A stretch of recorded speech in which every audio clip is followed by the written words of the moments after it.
Hello there, I'm Jonathan. Today, I'd like to take just a minute to walk you through, step by step, how to replace the battery on your Leitner LH280 wireless headset. It's pretty straightforward, so let's just dive into it. To remove the battery door on the LH280, first thing we're going to want to do is orient the headset as if you were going to place it on your right ear. The speaker should be facing out toward you, and the microphone pointing toward the left.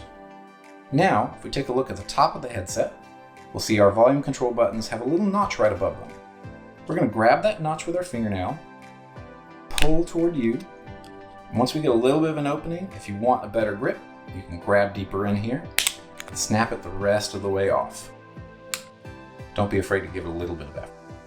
Now, to pull the old battery out, we're going to grab right by the bottom of the battery, gently pull toward you, pops right out, and when you go to put your new battery in, you'll notice that the orientation is given right here for you. We want to have the arrow pointing up toward the buttons on the headset and the word Leitner facing out toward you. So, we'll line that back up just like that.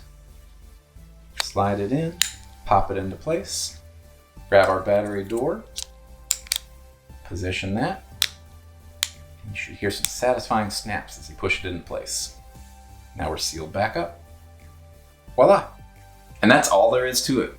Once you've got that new battery in there, make sure to let it charge for 4 hours before its first use. And if you have any other questions or you need any other help at all, always feel free to give us a call at 1-800-HEADSETS, where any one of our headset advisors would be more than happy to help you. Thanks for watching, and bye for now, guys.